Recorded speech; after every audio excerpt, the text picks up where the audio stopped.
యోహాను సువార్త 4వ అధ్యాయము 23-24 వాక్యాలు.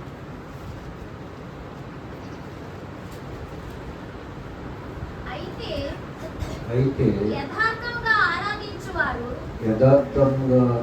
ఆరాధించువారు ఆత్మతోనూ సత్యంతోనూ తండ్రిని ఆరాధించు కాలము వచ్చుచున్నది. అది ఇప్పుడును వచ్చేయున్నది. తన్ను ఆరాధించువారు అట్టివారే కావాలని తండ్రి కోరుచున్నాడు. దేవుడు ఆత్మ గనుక ఆయనను ఆరాధించువారు ఆత్మతోనూ సత్యంతోనూ ఆరాధింపవలెను. ప్రార్థన చేసుకున్నాం. పరిశుద్ధుడైన దేవా, కృపగలిగిన ప్రభువా, నీ కృపగల గొప్ప నామాన్ని మేము ఆరాధించుకుని భాగ్యం మాకించవు. ఎంతమందితో లేదు దేవా నాయన, సుమారు 120 కోట్ల మందిలో ప్రభువా, మరి 1 కోటి అయినా ఉంటారో లేదో నిన్ను ఆరాధించేవాళ్ళు మాకు తెలియదు ప్రభువా. ఆ తక్కువ మందిలో మమ్మల్ని నుంచి అవి చేసుకోవచ్చు దేవా. ప్రభువా, నువ్వు ఇచ్చిన ప్రతి కృపను బట్టి నీకు స్తుతులు చెల్లిస్తూ ఇంకా భారతదేశంలో అనేక మంది నిన్ను తెలుసుకోవటానికి సహాయం దయచేయమని వాక్యం వివరించిన ఆయన నాకు నీ కృప, నీ జ్ఞానం దయచేయండి. నీ పరిశుద్ధ రక్తం నా మీద ప్రోక్షించి నన్ను పరిశుద్ధపరచండి. వచ్చిన ప్రతి బిడ్డతో మీరు వాక్యం ద్వారా మాట్లాడండి. మీకే మహిమ ఘనత స్తుతులు చెల్లిస్తూ యేసుక్రీస్తు నామంలో ప్రార్థిస్తున్నాము తండ్రి.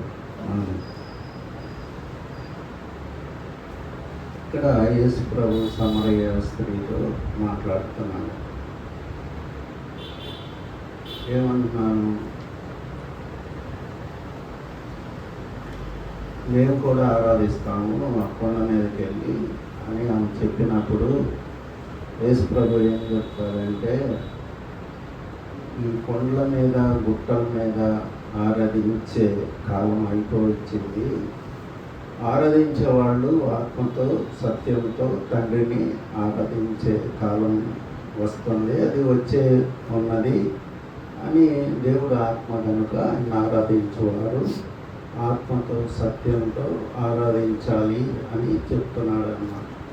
అంటే అర్థమే, అప్పుడు దాకా ఉన్న ఆరాధన వేరు, ఇప్పుడు వచ్చే యేసు ప్రభు వచ్చిన తర్వాత వచ్చే ఆరాధన వేరు అన్నమాట. అంతకుముందు ఉన్న ఈ ఆరాధన ఎట్లా ఉంటుందంటే, మరి బయట అవుట్ కోర్ట్ అంటారు, అంటే ఆవరణ స్థలము, పరిశుద్ధ స్థలము, అతి పరిశుద్ధ స్థలము. మరి బయట ఆ గొర్రెల్ని, మేకల్ని, ఎడ్లని కట్ చేసి తర్వాత దహన బలి అర్పించి తర్వాత వాటి మీద రక్తం ప్రోక్షించి ఆ విధంగా మరి ఆ పాత నిబంధన కాలంలో ఆరాధన ఉండేదన్నమాట. అయితే ప్రభు ఏం చెప్తున్నాడంటే, అది వేరు ఆరాధన. ఇప్పుడు ఆత్మతో సత్యంతో ఆరాధించే కాలము, తండ్రిని ఆరాధించే కాలము. అంటే ఇప్పుడు వర్షిప్ అంటే యేసు పరిశుద్ధాత్మ ద్వారా మరి యేసు ప్రభువులో తండ్రిని ఆరాధించడం. ఆత్మతో సత్యంతో ఆరాధించడం అంటే ముందు ఆత్మతో ఆరాధించడం అంటే మన ఆత్మని బతికించుకోవాలన్నమాట. అంతకుముందు ఉన్న ఆరాధన వేరని చెప్తున్నాడు యేసు ప్రభు. ఇప్పుడున్న ఆరాధన ఏంటంటే యేసు ప్రభులో మన ఆత్మని మనం బ్రతికించుకోవాలి. ఎఫెసీయులకు రాసిన పత్రిక 2వ అధ్యాయం 1వ వాక్యంలో మనం చూస్తే, మీరు మీ పాపం వలన అపరాధం వలన చచ్చి ఉండగా ఆయన క్రీస్తులో కూడా మిమ్మల్ని క్రీస్తు ప్రభు వచ్చిన తర్వాత ఆత్మకు విడుదల, జీవము వచ్చింది. చదవండి. మీ అపరాధముల చేతను పాపముల చేతను మీరు చచ్చిన వారై ఉండగా ఆయన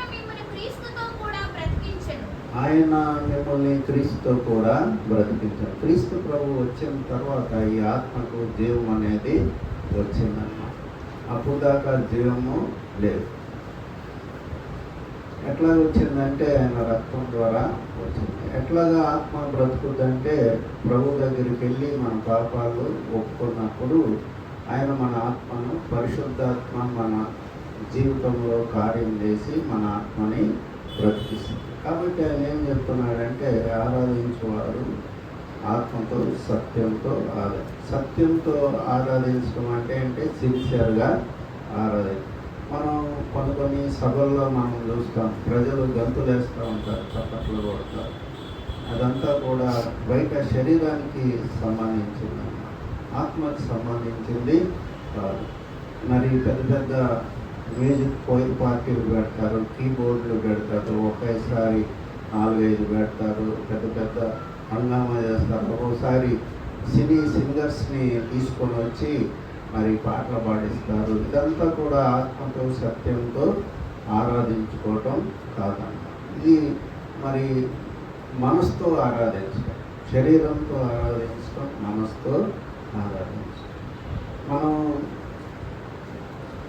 తెస్సలోనికులు రాసిన పత్రిక 5వ అధ్యాయం 23వ వాక్యం మనం చూస్తే అక్కడ శరీరము, ఆత్మ, మనసును గూర్చి రాయబడి ఉంటుంది.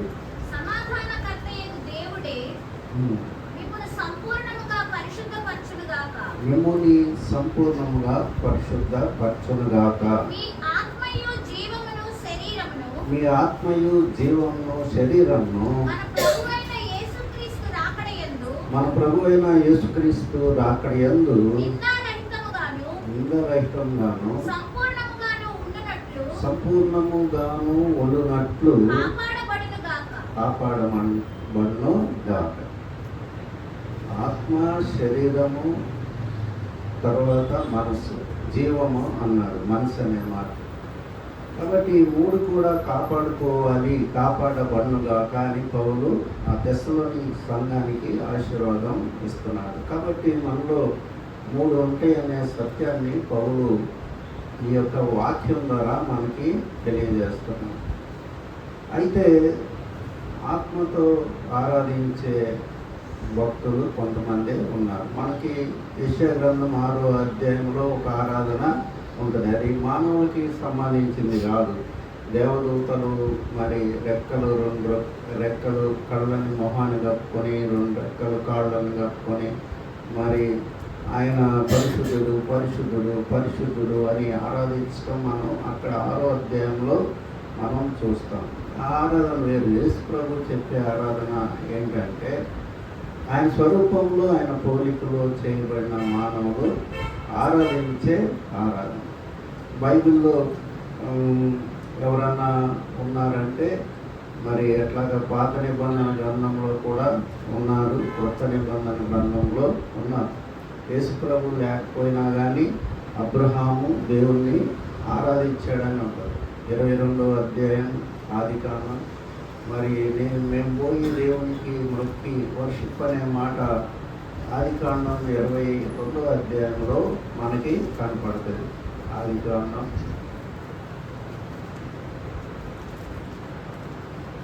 22:5 అనుకుంటా.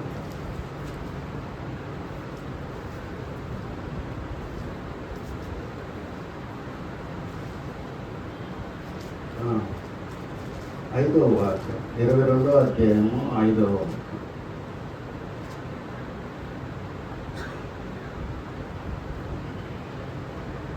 తన పనివాటితో మీరు గాడిదతో ఇక్కడే ఉండుడి, నేను చిన్నవాడిను అక్కడికి వెళ్ళి దేవునికి మొక్కి మళ్ళా మీ వద్దకు వచ్చేద్దామని చెప్పి. కాబట్టి మొక్కి అనే పదం బైబిల్లో మరి అబ్రహాం దగ్గర వాడబడి ఉన్నాను.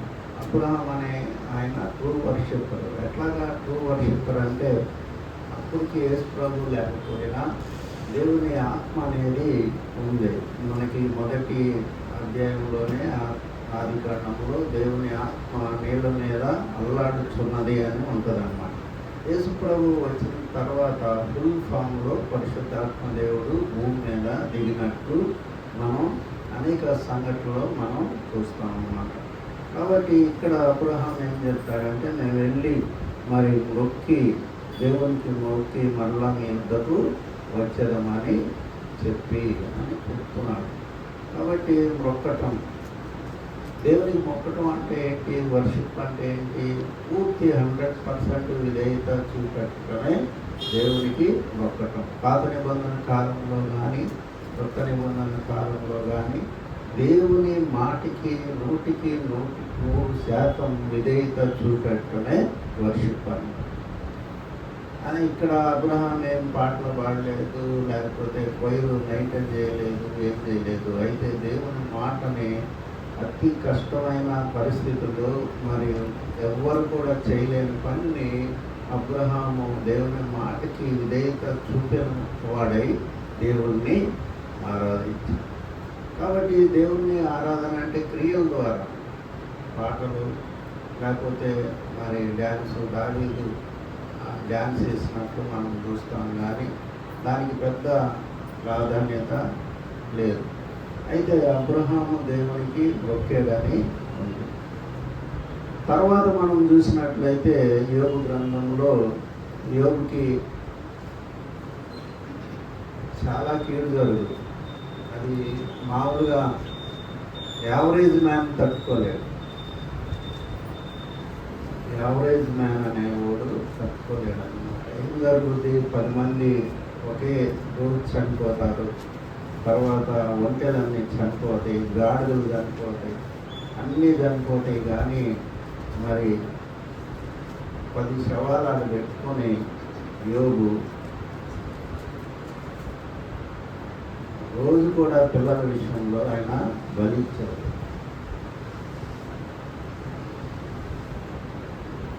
నాలుగో వాక్యంలో 1వ అధ్యాయంలో 4వ వాక్యం యోబు గ్రంథం, అతని కుమారులందరూ వంతుల చొప్పున అందినము ఒకరికొకరు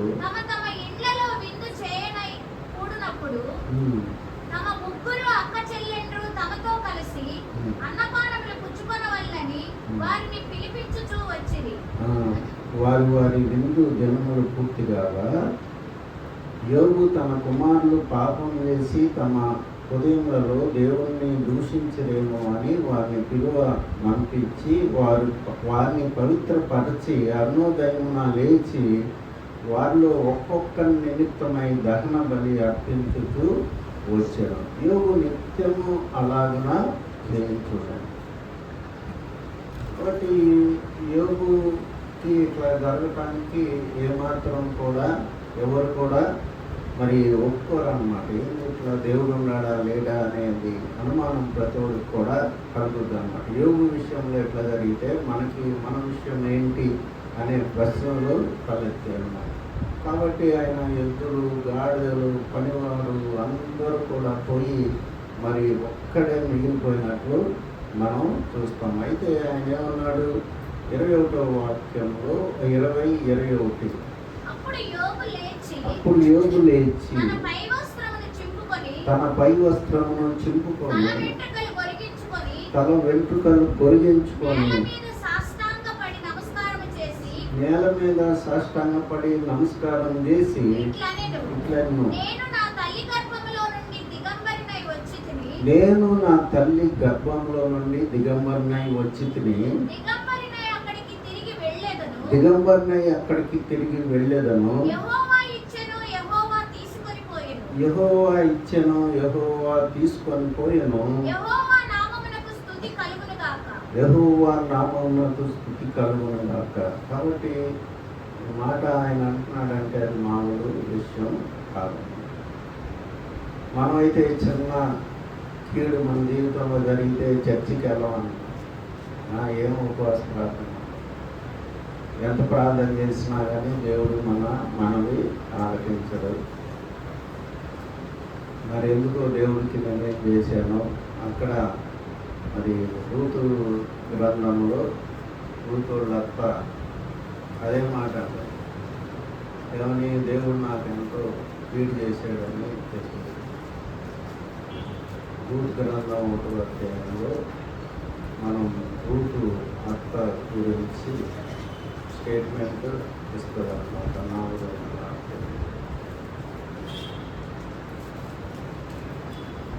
సలోమి, రూతు అత్త సలోమి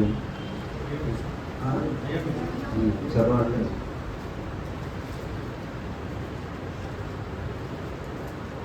రూతు గ్రంథం 1వ అధ్యాయం 20. సర్వశక్తుడు నాకు చాలా దుఃఖము కలుగజేసి, కనుక నన్ను నయోమి అనక మారా అని చెప్తారనమాట. అంటే యోగికి ఇక్కడ నయోమికి ఎంత తేడా ఉందో మనకి కనపడుతుంది.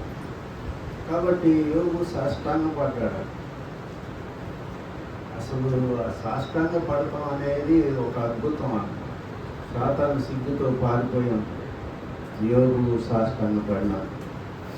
సాతానికి దేవుడికి కదా అక్కడ వాదన, మరి నువ్వు కంచె వేసి కాపాడుతున్నావు ఆస్తిని పిల్లల్ని సమస్తానికి కంచె వేసావు కదా, తీసేయి నీ మొహాన్ని దూషించి మరి వెళ్ళిపోతాడు యోగు అంటే సరి చేసుకొని ఇష్టం వచ్చింది అన్నప్పుడు మరి సాతాను అంత క్రూరంగా యాక్ట్ చేసినప్పుడు యోగు మరి సాష్టాంగ నమస్కారం చేసి యెహోవా ఇచ్చని యెహోవా తీసుకొని పోయాను, ఆయన నామానికి స్తుతి కలుగును గాక అని అన్నప్పుడు సాతాను సిగ్గుతో సాతాను పరివారం సిగ్గుతో తల ఉంచుకొని పారిపోయి, అయినా కానీ సాతాను ఎత్తుపెడతా మళ్ళీ వచ్చి యోగు ఆరోగ్యం మీద దెబ్బతీయడానికి మళ్ళీ ఇంకో ప్లాన్ వేసుకొని వచ్చినప్పుడు, అది కూడా దేవుడు అనుమతించినప్పుడు ఇక సాతాను యోగు బావిలో దూరి మరి ఇంకాను యథార్థవంతుడుగా ఉంటావా, మరి దేవుణ్ణి దూషించి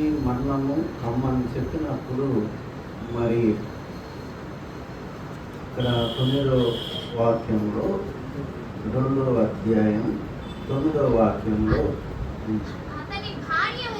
అతని భార్య వచ్చి నీవు ఇంకనూ యథార్థతను వదలక ఉండువా,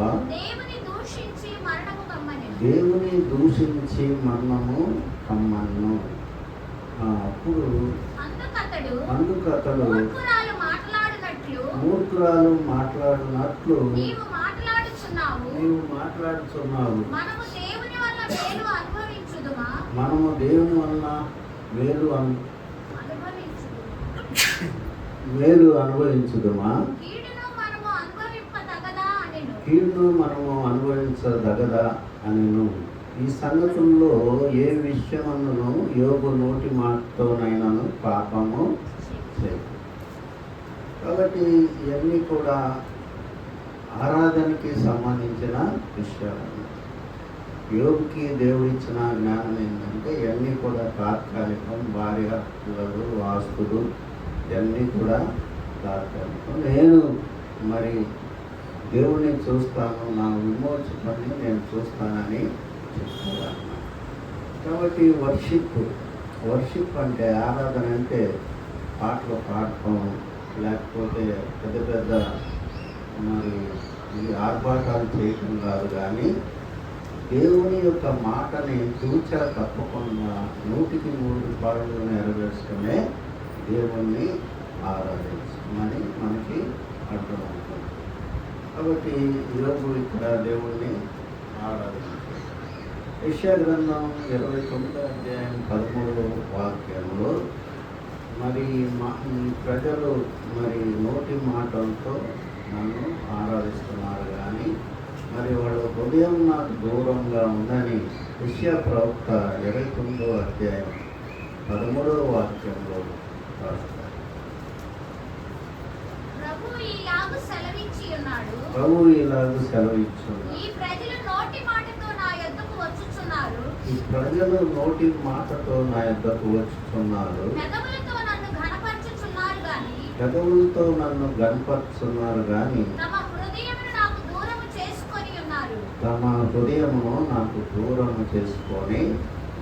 కాబట్టి దేవుడు హృదయాన్ని చూసే ఆయన మరి సమూయేలుకి చెప్పి దావీదుని రాజుగా చేయమన్నప్పుడు మరి దావీదు సహోదరుని సమూయేలు చూసి వాళ్ళకి అభిషేకం చేయాలనుకున్నప్పుడు మరి దేవుడు హృదయాన్ని లక్ష్య పెడతాడు, నరులు పై రూపాన్ని లక్ష్య పెడతారని దేవుడు మాట్లాడతాడు. కాబట్టి ఈ యొక్క ఆత్మతో సత్యంతో ఆరాధించడం అంటే ఆయన మాటని, ఆయన వాక్యాన్ని, ఆయన ఆజ్ఞల్ని, ఆయన కట్టడల్ని గైకొంటనే ఆత్మతో సత్యంతో ఆరాధించడం.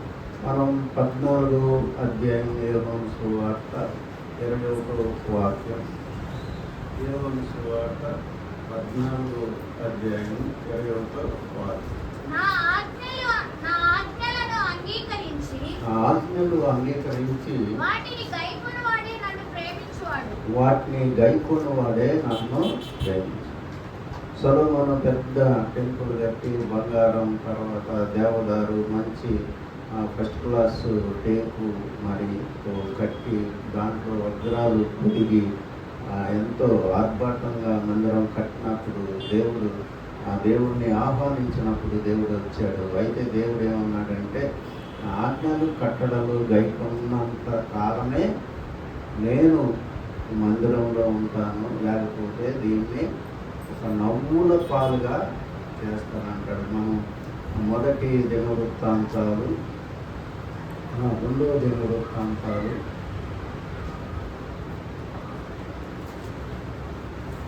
7వ అధ్యాయం మనం చూసినప్పుడు సొలొమోను పెద్ద మందిరం కట్టించి మరి ఎంతో బంగారం మరి వజ్రాలు వైడూర్యాలతో కట్టించి దేవునికి ప్రార్థన చేసినప్పుడు దేవుడు అక్కడికి అగ్నిలాగా వస్తాడని ఉంటుంది. 7వ అధ్యాయం 1వ వాక్యం చదవండి. మొట్టమొదటిగా సొలొమోను తాను చేయి ప్రార్థన ముగించినప్పుడు అగ్ని ఆకాశం నుండి దిగి దహన బలులను ఇతరమైన బలులను దహించెను. యెహోవా తేజస్సు మందిరం నిండా నిండెను. యెహోవా తేజస్సుతో మందిరం నిండినందున యాజకులు అందులో ప్రవేశింపలేక ఉండేవి. కాబట్టి దేవుడే వచ్చేసాడు. అంత గ్రాండ్ టెంపుల్ అన్నమాట. ఏ మందిరానికి కూడా, ప్రపంచంలో ఏ మందిరానికి కూడా దేవుడు దిగి రాలేదు, కానీ ఇక్కడ దిగి వచ్చాడు. అయితే ఆయన ఏమంటాడంటే, అప్పుడు సొలొమోను ప్రార్థన చేస్తూ ఉంటాడు, అయ్యా ఒకవేళ మేము పాపం చేస్తే మమ్మల్ని క్షమించు, మేము పాపం చేస్తే వర్షాలు కురిసేటట్టు చేయి, మేము ఇతరులు రాజులు వచ్చి మమ్మల్ని చేపట్టుకెళ్తే మేము ప్రార్థన చేసినప్పుడు మళ్ళీ ఇక్కడికి వచ్చేటట్టు చేయని చాలా రకాల విన్నపాలు చేస్తే అటన్నిటికీ ఓకే అని దేవుడు ఏమంటాడంటే 19-20 వాక్యాలు 7వ అధ్యాయం. అయితే మీరు త్రోవ తప్పి నేను మీకు నియమించిన ఆజ్ఞలను కట్టడలను విడచి ఇతర దేవతల్ని అనుసరించి వాటికి పూజా నమస్కారములు చేసిన ఎడల నేను మీకు ఇచ్చిన నా దేశములో నుండి మిమ్మల్ని పెళ్ళగించి నా నామమునకు నేను పరిశుద్ధపరిచిన ఈ మందిరమును నా సన్నిధి నుండి తీసివేసి సమస్త జన్మలలో దానిని సామెతకు ఆస్పదముగాను నిందకు ఆస్పదంగాను చేయదు. కాబట్టి ఆ తర్వాత ఏమంటాడు, ఒకడు పోయి అడుగుతాడు, ఏంది మందిరం ఎట్లా ఉంది, ఎట్లా పాడైందంటే, వాళ్ళ దేవుడైన యెహోవాను మర్చి అన్య దేవతల్ని వెంబడించారు, అందుకే దీనికి గతి పట్టిందని చెప్తారు అనేది కూడా కింద మాటల్లో మనం చూస్తాం. కాబట్టి దేవుణ్ణి ఆరాధించడం అంటే ఏంటంటే ఆయన మాటలకి మనం గౌరవిస్తామన్నమాట. అది నిజమైన ఆరాధన. పెద్ద పెద్ద కేకలేసి గోల చేసి ఎగిరెగిరి చప్పట్లు కొడతారు ఈ మధ్య మీటింగ్స్లో.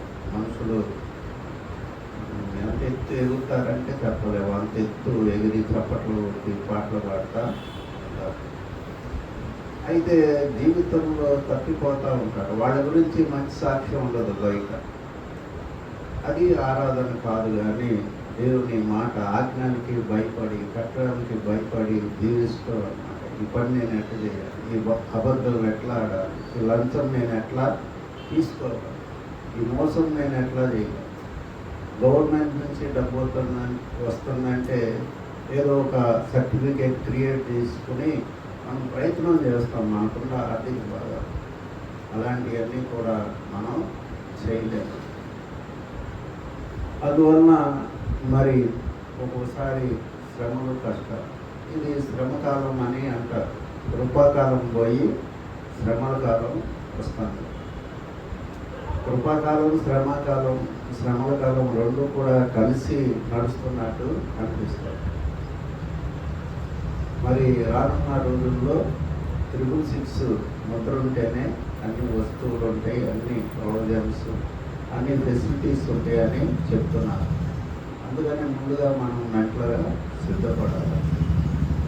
మరి వాక్యం ఏముంది, 3 వారాలు ముద్ర వేసుకున్నవాడు పరలోక రాజ్యానికి రాడు అని ఉంటుంది. భూలోకంలో అన్నీ ఉండొచ్చు, వాడికి పరలోకంలో స్థానం ఉండదు. కాబట్టి నిజమైన ఆరాధన మనం చేసేటప్పుడు ఇవన్నీ కూడా ఆత్మతో సత్యంతో దేవుని ఆరాధించేటప్పుడు మనం కొద్దిగా కష్టానికి అనుభవించడానికి మన మనసు నిలుపుకుంటూ ఉంటాం. అందువలన దేవుణ్ణి ఆరాధించేవారు ఆత్మతో సత్యంతో ఆరాధించే కాలం వస్తుందని చెప్తుంది. కాబట్టి పరిశుద్ధాత్మ శక్తి ద్వారా యేసు ప్రభు ద్వారా దేవుని తండ్రి అయిన దేవుణ్ణి ఆరాధించారు. ఆయన మత్తయి సువార్తలో 12వ అధ్యాయం 6వ వాక్యం, మత్తయి సువార్త 12వ అధ్యాయం 6వ వాక్యంలో దేవాలయం కంటే గొప్పవాడు ఇక్కడ ఉన్నాడని చెప్తారు. దేవాలయం కంటే గొప్పవాడు ఇక్కడ ఉన్నాడని మీతో చెప్పుచున్నాను. యూదులు దేవాలయం చూసి మురిసిపోతూ ఉంటారు. ఇప్పుడు కూడా వాళ్ళు దేవాలయం మళ్ళీ కట్టాలి, ఇంకా యూదుల్నే దేవుడు వదిలేసాడేమో అని అనిపించింది. మూర్ఖులు అని చెప్పినా ఏంటంటే ఇప్పుడు కూడా దేవాలయం మీదే మనసు ఉంది, కానీ దేవుడి మీద మనసు. దేవాలయం కంటే గొప్పవాడు ఇక్కడ ఉన్నాడని చెప్తాడు. కాబట్టి కొంతమంది ఏమంటారంటే క్రీస్తు, అన్నిటికీ జీవానికి మూలమైన క్రీస్తుని మనం ఆరాధించాలని చెప్తారు. క్రీస్తుని ఆరాధించినా కానీ ఆ మహిమ తండ్రికి చెందుద్దని కూడా చాలామంది నమ్ముతారు. తర్వాత మనం చూసినట్లయితే దేవుణ్ణి నిజంగా ఆరాధించిన వాళ్ళు కొత్త నిబంధన గ్రంథంలో పరిశుద్ధుడైన పౌలు ముఖ్యుడు. ఆయన్ని ఒక డెంజన్లో పడేస్తారు. గాలి వెళ్తుంది, చిన్న రంధ్రం ఉంటుంది పైన, ముద్ద పైనుంచి దించుతారు రోజు. దాంట్లో ఉండి ఆయన ఎఫెసీలు, తర్వాత ఫిలిప్పీలు, తర్వాత కొలసీలు, ఈ పత్రికలన్నీ రాశారు. బహుశా ఎట్లా రాయగలిగారంటే దేవుని శక్తి అతన్ని ఆవరించి ఉండొచ్చు, కొద్దిగా చూపు కనపడతా ఉండొచ్చు ఆయనకి. ఆయన ఏం రాస్తాడంటే ఫిలిప్పీలకు రాసిన పత్రిక 4వ అధ్యాయం 4వ వాక్యంలో ఎల్లప్పుడూ ప్రభునందు ఆనందించుడి. మళ్ళా చెప్తాను, ప్రభునందు ఆనందించుడు అంటే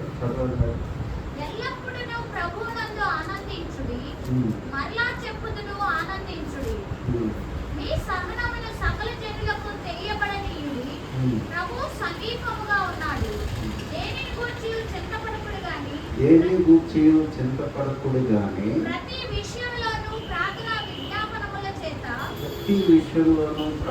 విజ్ఞాపనముల చేత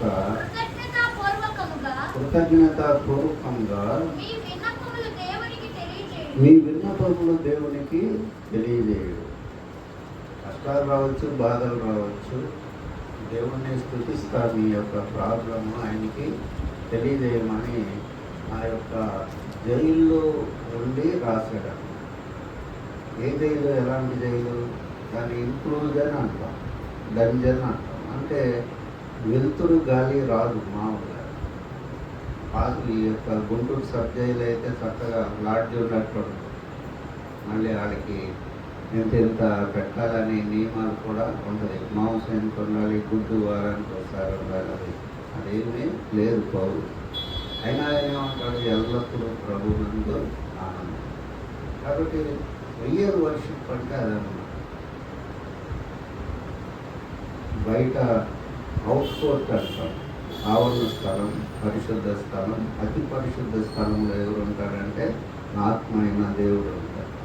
ఆత్మ అయిన దేవుడిని ఆత్మ రూపంలో పరిపూర్ణులైన మనం ఆరాధించినప్పుడు గొప్ప కార్యాలు జరుగుతాయి.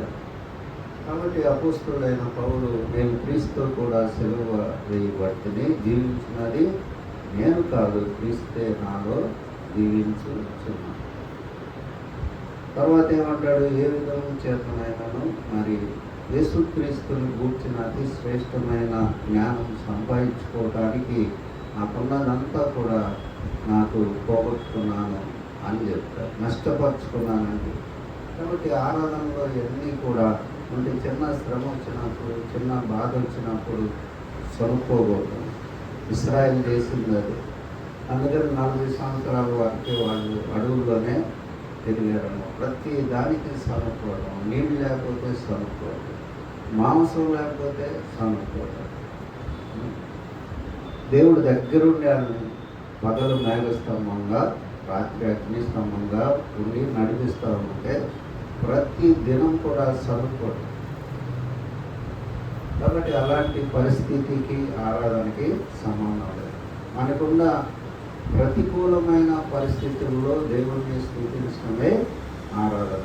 అన్నీ ఉన్నప్పుడు స్తుతించడం, అందరూ స్తుతిస్తాం, కృతజ్ఞత కోడిలు పెట్టుకుంటాం, మంచి విందు ఏర్పాటు చేస్తాం. అది ఆరాధన కాదు. కానీ అది మరి నిజమైన ఆరాధన ఏంటంటే మనకి ప్రతికూలమైన పరిస్థితుల్లో ఆయన్ని స్తుతించడం ఆరాధన. మనం ఇద్దరిని ముఖ్యమైన ఉదాహరణ చెప్పాను. యోబు ఒకళ్ళు, పరిశుద్ధుడైన పౌలు ఒకడు, అబ్రహాం ఒకడు.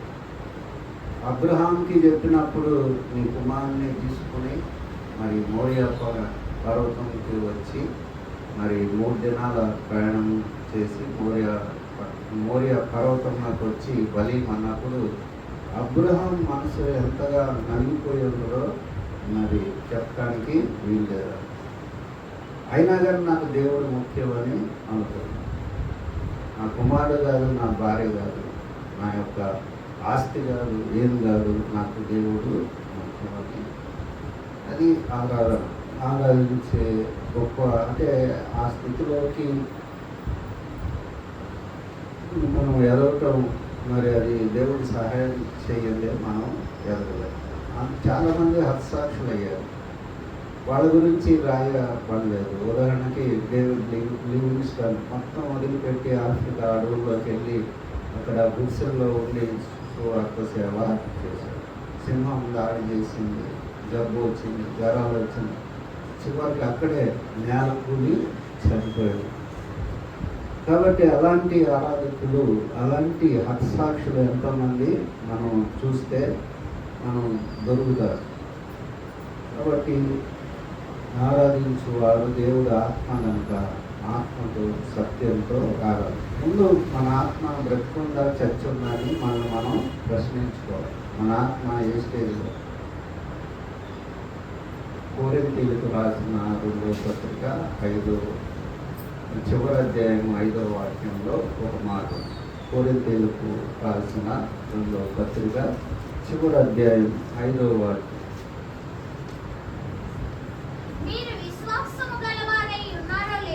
మీరు విశ్వాసం గలవారై ఉన్నారో లేదో మిమ్మును మీరే శోధించుకొని చూచుకొనుడి. మిమ్మును మీరే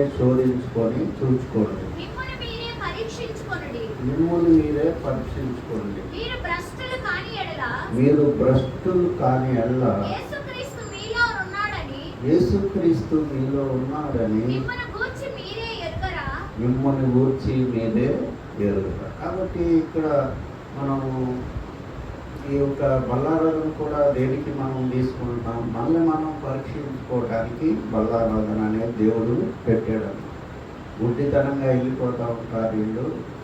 మరి అందుకనే వీళ్ళ గురించి వీళ్ళు పరిశీలన చేసుకోవడానికి దేవుడు మనకి ఈ బల్లారాధన అనేది ఇచ్చాడు ఒక ఆజ్ఞగా. కాబట్టి మనం ఎక్కడున్నాం అనేది, వేరు స్టాండ్ అనేది ఎప్పుడు కూడా మనం పరీక్షించుకోవాలి. ఒకవేళ ఈ ఆయాసకరమైన మనసు నా దగ్గర ఉందేమో, దావీదు ప్రార్థించాడు 139 కీర్తనలో, నాకు తెలియదు, నాకు చూపెట్టు, నేను అజ్ఞాని అని చెప్తాడు. నాకు అన్నీ తెలుసు, నేను పర్ఫెక్ట్గా ఉన్నాను అంటాడు. ఫస్ట్ 17వ కీర్తన అనుకుంటా. తర్వాత ఏమంటాడు, నేను మరి నీకు వ్యతిరేకమైన నాలో ఏమన్నా ఉందేమో నాకు చూపెట్టు, నీకు ఆయాస్కరమైనది ఏదన్నా నాలో ఉందేమో నాకు చూపెట్టని దేవుడికి ప్రార్థన చేస్తాడు. ఎప్పటికీ దావీదుకి ఎప్పుడు జ్ఞానం వచ్చింది? బెత్షెబాతో పాపం చేసిన తర్వాత దావీదుకి రియల్ భక్తుడయ్యాడు. అప్పుడు దాకా ఆయన మరి నాలో ఏ తప్పు లేదు, నాలో ఏది లోపం లేదు, నేను పరిశుద్ధుడిని, నీతిమంతుడిని అనుకున్నాడు. కీర్తన గ్రంథం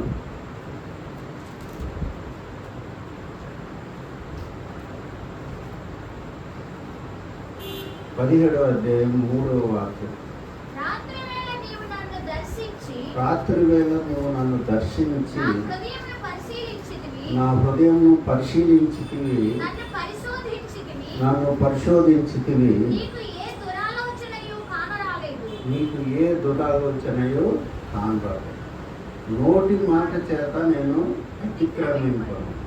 కాబట్టి ఏమంటున్నాడు చూడండి, నోటి మాట చేత కూడా నేను పొరపాటు చేయను అంటున్నాడు. 120వ కీర్తన ఏమంటాడు, యెహోవా అబద్ధమైన పెదవుల్ని, మోసకరమైన నాలుక నుండి నా ప్రాణాన్ని రక్షించు. కాబట్టి అప్పటికి ఇప్పటికి ఎంత చేంజ్ వచ్చిందంటే, దావీదుకి పాపం చేసినాక దావీదు ఎంతో గొప్ప పరిశుద్ధుడైపోయి చాలా ప్రవచనాలు రాశాడు. అందువల్ల మరి ఎప్పుడు కూడా మనం పరీక్ష చేయాలి. 73వ కీర్తనలో భక్తుడు ఏం చెప్తారంటే, 25వ వాక్యంలో, 73వ కీర్తన 25వ వాక్యంలో, ఆకాశంలో నీవు తప్ప నాకెవరున్నారు, నీవు నాకుండగా లోకంలోది ఏది నాకు అక్కర్లేదు. యాసాబు అనే భక్తుడు ఫస్ట్లో ఏమంటాడు, ఏది మామూలుగా దుర్మార్గులు బాగున్నారు, కళ్ళు పెరిగి ఉన్నారు, వాళ్ళకి వ్యాధులు బాధలు ఎంతో హ్యాపీగా ఉన్నారు, నాకేంది ఇట్లా ఉంది, నేనెందుకు యథార్థంగా ఉండాలి, నేనెందుకు నీతిమంతుడిగా ఉండాలి అని చివరికి ఆ యెహోవా మందిరానికి పోయి వాళ్ళ గురించి ప్రార్థన చేసినప్పుడు, వాళ్ళ స్థితి దేవుడు చూపెట్టినప్పుడు, వాళ్ళు ఎదురుగా కాలు జారే ప్రదేశంలో వాళ్ళు ఉండాలని గ్రహించి ఏమంటాడు, నేను పశుప్రాయుని అయితేనే అది ఇదని పాపం ఒప్పుకొని, ఆకాశమందు నీవు తప్ప నాకెవరున్నారు, నీవు నాకుండగా లోకంలో నుండి ఏదియో నాకు అంటే దేవుడితో యునైట్ అయిపోయాడు అనమాట. ఇంకేది అంటే భార్య బిడ్డలు, ఆస్తులు పాస్తులు ఏది నాకు అక్కర్లేదు, నువ్వే నాకు కావాలని. అది నిజమైన ఆరాధన, వర్షిప్. కాబట్టి దేవుడు ఆత్మ కనుక ఆయన ఆరాధించేవారు ఆత్మతో సత్యంతో ఆరాధన. చివరిగా మనం మత్తయి సువార్త 15వ అధ్యాయం 25వ వాక్యంలో కనాను స్త్రీ అనే ఒక ఆమె దేవుడిని ఆరాధిస్తారు. మత్తయి సువార్త 15వ అధ్యాయం 25వ వాక్యంలో,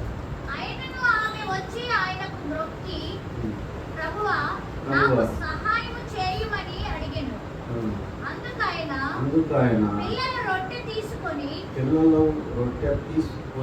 కుక్క పిల్లలకి వేయుట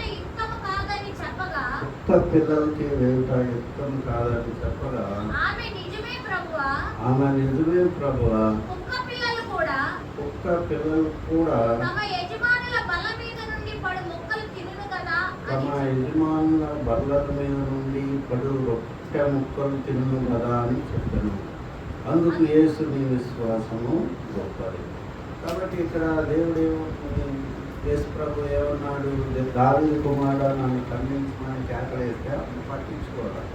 మళ్ళీ ఆమె ఇంకా ఆయన్ని శిష్యులు అంటారు, ఆమెను పంపేసే ఏంటి గోల ఎక్కువైపోయిందంటే ఆయన ఏం చెప్తాడంటే, ఇశ్రాయేలు ఇంటి వారైనా నశించిన గొర్రెల యొద్దకే కానీ నేను మరి ఎవరి యొద్దకు నేను పంపబడలేదంటే, అయినా కానీ అక్కడ ఆమెకి హోప్ లేదు. యేసు ప్రభు ఏం చెప్పాడు, ఇంకా నేను నీ కోసం కాదు వచ్చింది, ఇశ్రాయేల్ కోసం వచ్చాను అన్నాడు. ఫస్ట్లో మౌనంగా ఉన్నారు. ఇంకొకళ్ళు అయితే ఇక ఆయన మన మాట ఏందని మౌనం ఉంటారు. అయితే మరి అయినాను ఆమె వచ్చి ఆయనకి మొక్కి అంటే ఏంటి, మోకాళ్ళ మీద వచ్చి అడ్డం పడింది. అడ్డం పడి ప్రభువా నాకు సహాయం చేయమని అడిగింది. కాబట్టి ఇది వర్షిప్లో, ఇది కూడా వర్షిప్ గురించి చెప్పేటప్పుడు మనం ధ్యానం చేయాలి. కాబట్టి కనాను స్త్రీ దేవుడు ఆత్మ కనుక ఆయన ఆరాధించేవారు ఆత్మతోనూ సత్యంతోనూ. ఈ గొప్ప సత్యాన్ని మర్మాన్ని ఎవరికి చెప్పాడు, దేవుడు యేసు ప్రభు. అంటే మరి సమరయ స్త్రీ 5 భర్తల్ని మార్చి 6వ వాడితో సహజీవనం చేసే ఆమెతో యేసు ప్రభు ఈ విషయాన్ని, గొప్ప మర్మాన్ని తెలియజేశాడు. ఇది యొక్క మరి బైబిల్లో ఒక ముఖ్య వాక్యంగా, మెడిటేషన్కి చాలా ప్రాముఖ్యమైనదిగా అందరూ కూడా క్రైస్తవ సమాజం భావిస్తారు. కాబట్టి దేవుడు ఎంతో దయ, కనికరం, కృప కలిగిన వాడు అని ఏదో కలుపుతం కాదు, కానీ కొన్ని బైబిల్లో సంగతులు మనకి క్లియర్గా తెలియజేస్తాయి. కాబట్టి మనకి ఏ సమస్య ఉన్నా కానీ, ఏ బాధలు కష్టం వచ్చినా కానీ యేసు ప్రభుని మనం విడిచిపెట్టదు. ఆయన మీద సరుకోదు. ఆయన్ని స్తుతించబద్దులమే కానీ ఆయన ఒక మాట అనే అర్హత మనకి లేదు. శాస్త్రులు, పరిచయులు ఆయన పట్టించుకోవాలి. మనం ఇంతకాలం అకాడమీలో చదివి వచ్చాం. వీనేంద్ర బాబు ఒంటరిని చేసుకొని మరి ఇంత ఫాలోయింగ్ ఉందని అసూయపడి అది చంపడానికి చూసి చివరికి చంపేశారు. కాబట్టి అలాంటివి ఇప్పుడు కూడా నాకేం తెలియదు అనుకుంటేనే దేవుడు కొన్ని విషయాలు మనకి తెలియజేస్తాడు. నాకు అన్నీ తెలుసు అంటే ఆయన మన దగ్గరికి రాడు. కాబట్టి దేవుడు ఆత్మ కనుక ఆయన ఆరాధించేవారు ఆత్మతోనూ సత్యంతోనూ ఆరాధించాలి. ప్రార్థన చేస్తాను. పరిశుద్ధుడైన దేవ, కృపగలిగిన ప్రభువా, ఈ ఘనమైన గొప్ప నామానికి వేలాడిస్తాడు. దేవా నాయన, మరి నువ్వు మరి ఒక సమరయ స్త్రీ, ఒక పాపం చేసే స్త్రీకి నువ్వు ఎంతో గొప్ప మర్మాన్ని, గొప్ప విషయాన్ని తెలియజేసావు. నీకే స్తోత్రం దేవా. ప్రభు మరి అర్థం చేసుకుంటుందో లేదు అని నువ్వు ఆలోచించలేదు, కానీ శాస్త్రులకి, పరిచయులకి కంటే కూడా గొప్ప భాగ్యం అందించావు. నీకు ఇస్తాం ప్రభు. నాయన, బైబిల్లో కొంతమందిని మాకు చూపెట్టి, అబ్రహాము, యోబు, పౌలు చూపెట్టి ప్రభు నాయన మాకు ప్రభు నాయన తెలియజేసినందుకు నీకు ఇస్తావు.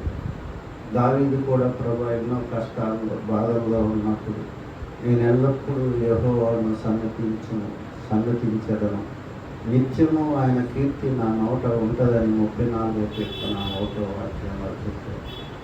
దేవా ప్రభు, నేను అలాంటి ఉదాహరణని, సాదృశ్యాన్ని మీరు బైబిల్లో రాయించినందుకు మీకు ఇస్తాం. నేను కూడా ప్రభు అలాంటి మెట్టుకు ఎదగటానికి ఆలోచించేటట్టు సహాయం చేయాలి, ఆశపడేటట్టు సహాయం చేయాలి. వచ్చిన ప్రతి బిడ్డని మీరు దీవించి ఆశీర్వదించారు. మీ వాక్యం ద్వారా మీరు మాట్లాడారు, స్వస్థపరిచారని నమ్ముతూ మా ప్రభువును, మా ప్రియ రక్షకుడైన నజరుడైన యేసు క్రీస్తు సర్వశక్తి నామంలో ప్రార్థిస్తున్నాను తండ్రి. ఆమేన్.